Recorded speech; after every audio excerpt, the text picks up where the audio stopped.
Hi everybody, this is part 2 of how to build a semi-off-grid outdoor sink and shower.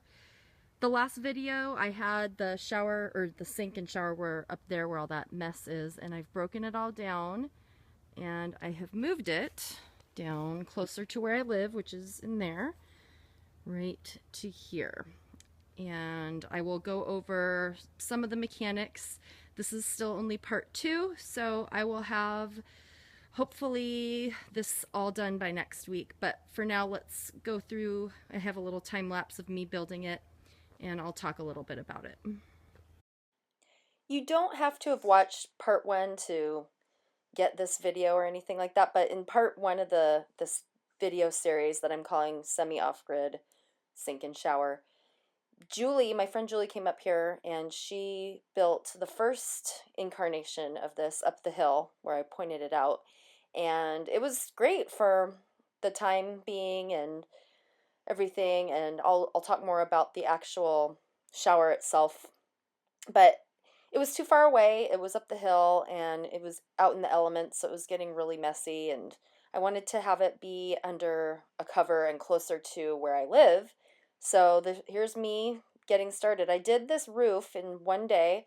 I started mid-morning or so, and it's important for me to show you this because I did it all completely by myself. I mean, my husband came out and uncovered the saw for me, but other than that, he offered to help, but I said, no, this project I want to do by myself just to demonstrate. I mean, I don't need to demonstrate, I guess, but it's kind of cool. You can do things by yourself. For those of you women out there, or men, out there on your own. You can do projects by yourself. It's possible.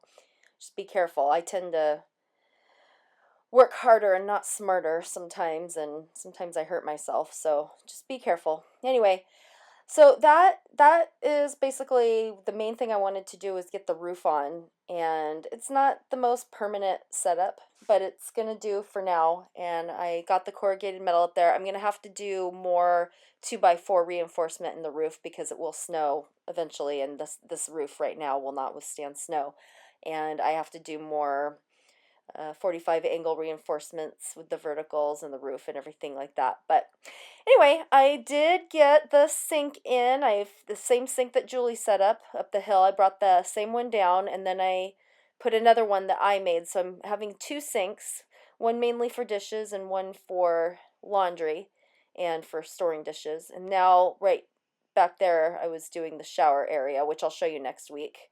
And now I'm putting in the corrugated metal trough to carry the water away, and which is really cool. That's what Julie set up the hill. And see, this is what I mean by I should have had someone help me install these sinks. Those things are heavy, but I used leverage. I was all right. I didn't hurt my back or anything. You just have to be real careful.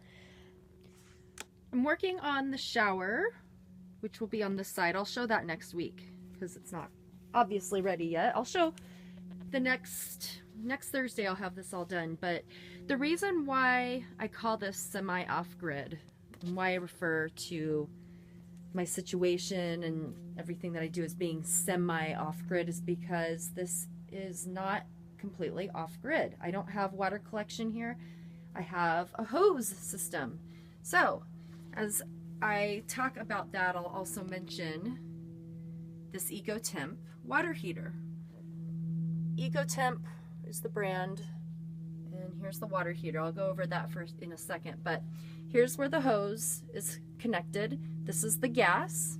So right here I have a gas can or gas tank, and then here's the water output right here for the nozzle. The hose is connected all the way up through the woods, way through there, about 250 feet away, to a well. So I'm connected to a well. It's not using electricity, it's using gas, and I use a well. So that's my situation with this.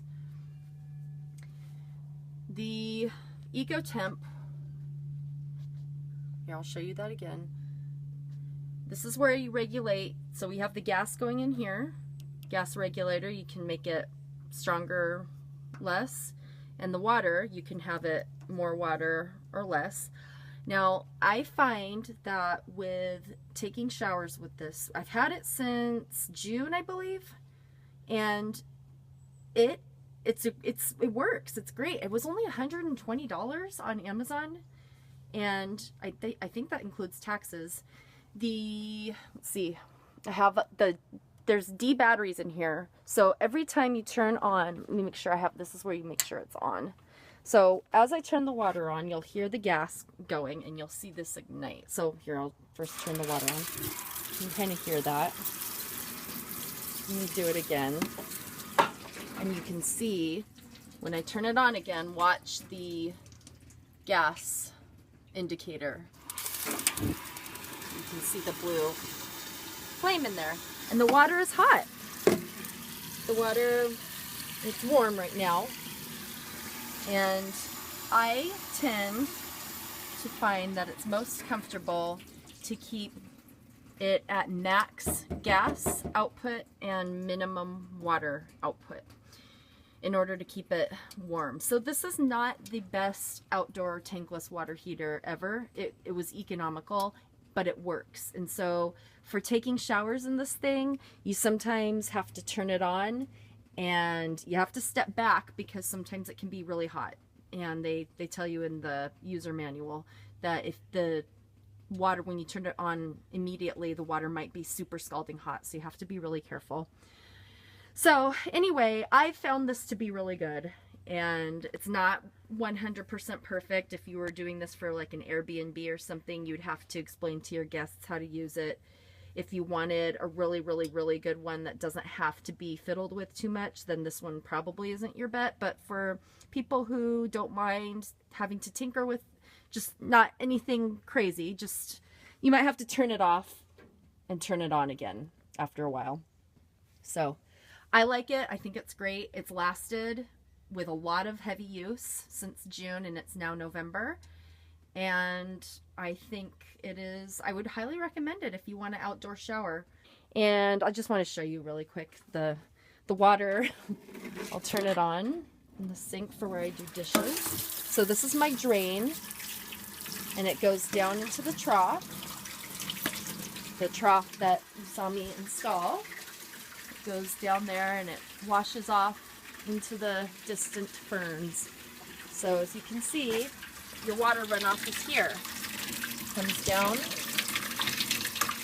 So I will never have a clogged drain.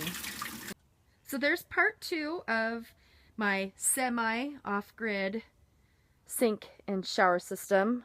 Like I said, I'm going to have to reinforce the roof here with more 2x4s and reinforce the structure itself. So next week, next Thursday, come back and see part 3, and I will show you the final building and shower and sink and everything. All right, take care everybody. Have a great day.